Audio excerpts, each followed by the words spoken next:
Hello అండి. అందరికీ నమస్కారం. మన ఆంధ్రప్రదేశ్ రాష్ట్రంలో రీసెంట్‌గా గత ప్రభుత్వం ఇచ్చినటువంటి ఇళ్ల పట్టాలు కలిగినటువంటి వాళ్ళు ఎవరైతే ఉన్నారో, అటువంటి వాళ్ళందరికీ సంబంధించేసి కొత్తగా వెరిఫికేషన్స్ అయితే చేయబోతున్నారనమాట ఈ ప్రభుత్వంలో. ఓకేనా?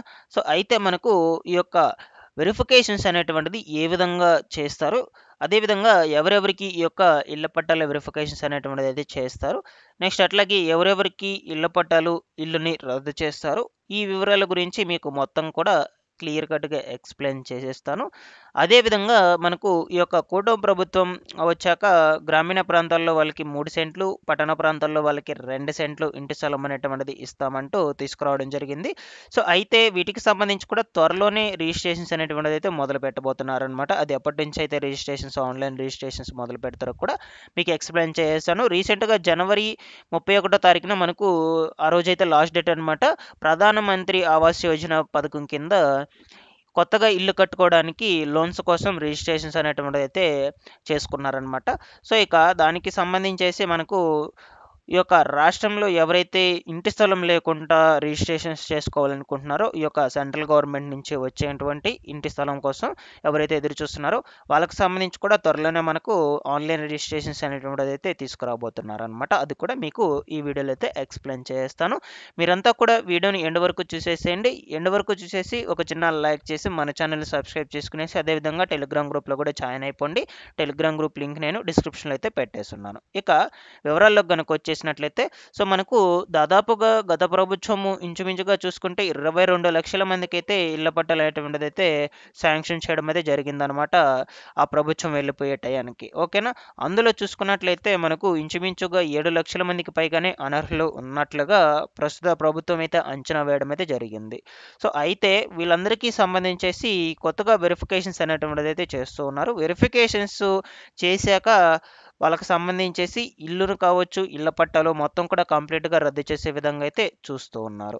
మనకు ఈ యొక్క వెరిఫికేషన్స్ అనేటువంటిది ముఖ్యంగా ఏ ప్రాసెస్‌లో అయితే ఉంటుంది? ఏ విధంగా చేస్తారు? దానికి తగ్గట్టు ఎలిజిబిలిటీస్ అనేటువంటిది ఏమిటి? ఈ వివరాల గురించైతే మీకు వన్ బై వన్ అయితే చెప్తాను. సో, దానికంటే ముందు కూటమి ప్రభుత్వం వచ్చాక గ్రామీణ ప్రాంతాల్లోళ్ళకి 3 సెంట్లు, పట్టణ ప్రాంతాల్లోళ్ళకి 2 సెంట్లు ఇస్తామని చెప్పింది కదా! వీటికి సంబంధించేసి మనకు ఈ నెల 15వ తారీఖు పైనుంచైతే ఆన్‌లైన్ రిజిస్ట్రేషన్స్ అయితే ప్రారంభించబోతుందన్నమాట. ఓకేనా?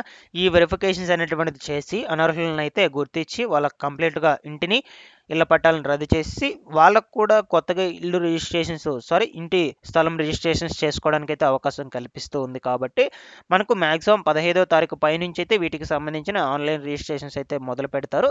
సో, ఏదేమైనా ఎప్పటికప్పుడు అప్డేట్స్ మొత్తం కూడా ఇస్తూ ఉంటాను. మన ఛానల్ నుంచి ప్రతి ఒక్కరు కూడా సబ్స్క్రైబ్ చేసుకోవడం అయితే మర్చిపోవద్దు. ఇదిలా ఉండగా మనకు రాష్ట్రంలో మనకు చాలామంది కూడా సెంట్రల్ గవర్నమెంట్ నుంచి వచ్చేటువంటి ఇంటి స్థలం కోసమైతే ఎదురు చూస్తూ ఉన్నారనమాట. పీఎంఏవై పథకం కింద వచ్చేటువంటి ఇంటి స్థలం కోసం. సో, రీసెంట్‌గా మనకు కొత్త ఇల్లు కట్టుకోవడానికి ఆన్‌లైన్ రిజిస్ట్రేషన్స్ అయితే ముగిశాయి. ఇక ఇంటి స్థలం కోసం కూడా త్వరలోనే మనకు ఆన్‌లైన్ రిజిస్ట్రేషన్స్ అయితే మొదలు పెడతారు. అదెప్పటి నుంచి అని చూసుకున్నట్లయితే మనకు ఈ నెలాఖరు నుంచైతే మనకు ఈ యొక్క పీఎంఏవై కింద ఇంటి స్థలం పొందేందుకు ఆన్‌లైన్ రిజిస్ట్రేషన్స్ అయితే మొదలవుతాయి. సో, ఇక ముందు ముందు రోజుల్లో ఎటువంటి అప్డేట్స్ వచ్చినా కూడా ఎక్స్‌ప్లెయిన్ చేస్తాను వీటికి సంబంధించేసి. సో, ఇది ఇక్కడి వరకు క్లియర్ అండి. ఇక మనకు గత గవర్నమెంట్ ఇచ్చినటువంటి ఇళ్ల పట్టాలకు సంబంధించి చూసుకున్నట్లయితే ఇప్పటివరకు మనకు 22 లక్షల మందికైతే ప్రభుత్వం ఇళ్ల పట్టాలు అనేటువంటిదైతే శాంక్షన్ చేయడం అయితే జరిగిందనమాట. ఆ 22 లక్షల్లో చాలామంది కూడా అంటే దొంగ ఇళ్ల పట్టాలు అనేటువంటివి తీసుకొని వాళ్ళందరూ కూడా సహజీవనం చేస్తున్నట్లు అధికారులైతే గుర్తించడంతో వాళ్ళ మీద వెరిఫికేషన్స్ అనేటువంటిదైతే చేసి అందరినీ కూడా తొలగించాలంటూ చూస్తూ ఉన్నారు. సో, ఆ వెరిఫికేషన్స్ వచ్చేసి మనకు 15 రోజుల పాటైతే జరుగుతాయి. ఆ 15 రోజుల లోపల అనర్హులందరినీ కూడా గుర్తిస్తారనమాట.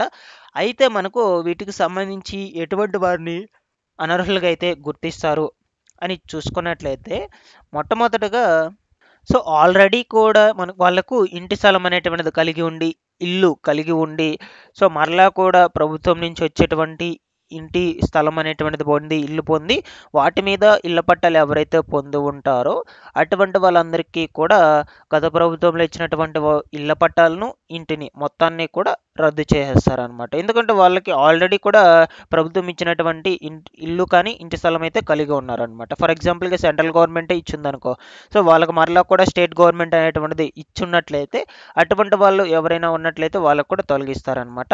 ఇండ్ల పట్టాలను, ఇల్లుని మొత్తాన్ని కూడా తొలగిచ్చేస్తారనమాట. నెక్స్ట్ వచ్చేసి సో గత ప్రభుత్వంలో ఇంటి స్థలం అనేటువంటిది ఇల్లు శాంక్షన్ అయిపోయి ఇప్పటి వరకు ఎవరు కూడా దానికి ఎవరైతే కట్టుకోకుండా ఇంటిని కావచ్చు, ఇల్లు స్థలాన్ని అట్లాగే వదిలేసి ఉంటారో వాళ్ళకి అయినా కూడా ఈ యొక్క ఇంటికి సంబంధించేసి ఇళ్ళ పొలం ఇంటి పత్రాలు అనేటువంటివి అయితే పొంది ఉంటారనమాట. అటువంటి వాళ్ళు ఎవరైతే ఉంటారో వాళ్ళకు సంబంధించి కూడా ఈ యొక్క ఇంటి పట్టా అనేటువంటిది అయితే తొలగించేస్తారనమాట, వెరిఫికేషన్స్ అనేటువంటిది చేసి. నెక్స్ట్ అలాగే సో వాళ్ళకి ఇంటి స్థలం అనేటువంటిది అయితే ఇచ్చుంటారనమాట. ఆ ఇంటి స్థలాన్ని సో వాళ్ళకి అవసరం లేక, అంటే వాళ్ళు వేరొక దగ్గర నివాసం ఉంటూ వాళ్ళకి ఆ ఇంటి స్థలం అనేటువంటిది అవసరం లేక ఆ ఇంటి పట్టాను, ఇళ్ళ స్థలాన్ని మొత్తాన్ని కూడా వేరొకరికి డబ్బులకి అమ్మేసి ఉంటారనమాట. అంటే ఇంత డబ్బులకని అమ్మేసి ఉంటారు. అదేవిధంగా సో గవర్నమెంట్ ఇచ్చేటువంటి డబ్బులు సరిపోక వాళ్ళు ఇల్లు కట్టుకోలేని పక్షంలో సో అటువంటి సిచ్యువేషన్స్లో కూడా చాలామంది కూడా ఇంటి స్థలాన్ని అమ్మేస్తూ ఉంటారనమాట. ఈ విధంగా ఎవరైతే అమ్మేసి ఉంటారో రాష్ట్రంలో నాకు తెలిసి మ్యాక్సిమం చాలా వరకు అయితే ఇప్పుడు ఇట్లాగే జరుగుతున్నాయండి. చాలామంది కూడా ఇంటి స్థలం అనేటువంటి దాన్ని గవర్నమెంట్ ఇచ్చినటువంటి ఇంటి స్థలము అంటే కొంచెం తక్కువగానే ఇస్తుంది కదా ఇంటి స్థలము, దాంట్లో ఇల్లు కట్టుకోలేని పక్షంలో, అదేవిధంగా గవర్నమెంట్ నుంచి వచ్చేటువంటి ఫండ్ సరిపోక వాళ్ళు ఇల్లు అనేటువంటిది కట్టుకొని పక్షంలో సో వాళ్ళు డిసిషన్స్ అయితే చేంజ్ చేసుకుంటారనమాట. అంటే ఈ యొక్క ఇంటి స్థలాన్ని అమ్మేసి ఆ డబ్బులని వాళ్ళ పర్సనల్ యూస్ కోసం అయితే యూస్ చేసుకుంటారనమాట. సో ఈ విధంగా చాలానే జరుగుతూ ఉన్నాయి. గవర్నమెంట్ ఇచ్చినటువంటి ఇంటిని కావచ్చు, ఇంటి స్థలాన్ని అన్నిటిని కూడా అమ్మేసుకుంటూ ఉన్నారు ప్రస్తుతానికైతే. ఓకేనా? ఆ విధంగా ఎవరైతే అమ్మేసుకుంటూ ఉన్నారో వాళ్ళందరికీ సంబంధించి కూడా కంప్లీట్గా ఇల్లుని, ఇంటి స్థలాన్ని అయితే రద్దు చేసే విధంగా అయితే చూస్తూ ఉన్నారు. సో జాగ్రత్తగా అయితే ఉండండి. ఆ విధంగా ఎవరైతే అమ్మేస్తున్నారో అటువంటి వాళ్ళందరూ కూడా ఇంటి పట్టాలు కానీ, ఇంటి స్థలాన్ని మొత్తం కూడా రద్దు చేసే విధంగా అయితే చూస్తూ ఉన్నారనమాట.